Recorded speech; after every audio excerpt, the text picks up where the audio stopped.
Malagkit na pinatuyo sa gata ng niyog hanggang maging makunat.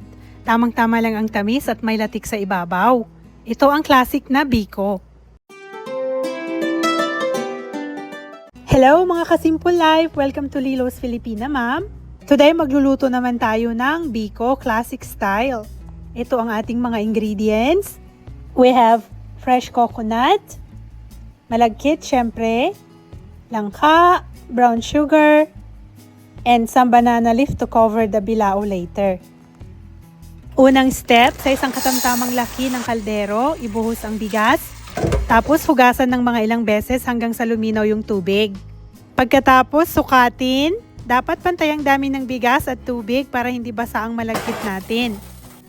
Habang sinasaing ang malagkit, i-ready naman natin ang niyog. Biyakin ang mga niyog at gadgarin. Kung wala kang fresh na niyog, buksan na ang nakalata. Pagkatapos gadgarin, lagyan ng mainit na tubig ang ginadgad na niyog. Kumuha ng isang malinis na kitchen towel or kahit lumang t-shirt. Pagkatapos, gamit ang buong lakas mo. Palipitin at pigaing mabuti para makuha natin lahat ang gata, walang masayang. Okay, now mga 1/3 ng ating gata ilagay sa isang mas maliit na kawali para ito sa ating latik later. The rest ilagay sa isang mas malaking kawali. Pakuluin sa mahinang apoy. Pagkatapos ilagay ang brown sugar. Hayaang kumulo sa mahinang apoy ng mga ilang minuto hanggang matunaw lahat ang asukal at lumapot. In the meantime, i-ready na natin yung langka. Hiwa-hiwain ng pahaba.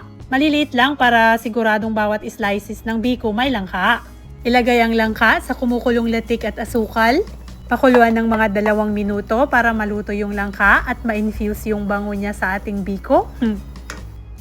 Pagkatapos, pwede na nating ilagay yung malagkit, guys. Duruging mabuti at siguraduhin lahat ng malagkit ma-coat ng ating gata para pantay ang pagkaluto. Pakuluin natin siya hanggang matuyo, ma-absorb lahat ng malagkit yung gata. Dapat mahinang-mahina lang yung apoy para hindi masunog. Kumusta na kaya ang ating latik topping? Kapag golden brown na, ready na siya. Ay, Lilo, girl. Balik sa ating malagkit. Halo lang ng halo hanggang sa maging makunat na makunat siya. Pag makunat na, mga 40 minutes to 1 hour. At masakit na ang braso mo, ready na. Ilatag ang dahon ng saging sa bilao. Siguraduhin lahat natatakpan para hindi madumihan yung bilao natin. Pahiran ng langis ang dahon ng saging para hindi dumikit yung biko later. Ito yung langis na galing sa niluto nating latik kanina. Ibuhos ang biko sa bilao. Pagkatapos ikalat ito ng pantay-pantay para siguradong pare-pareho ang kapal ng bawat slices. Gumamit din ako ng dahon ng saging na isinawsaw ko sa lana pang pantay. Very convenient siya. Hayan, pwede na natin siyang i-slice. Depende sa'yo gaano kalalaki ang gusto mong slice.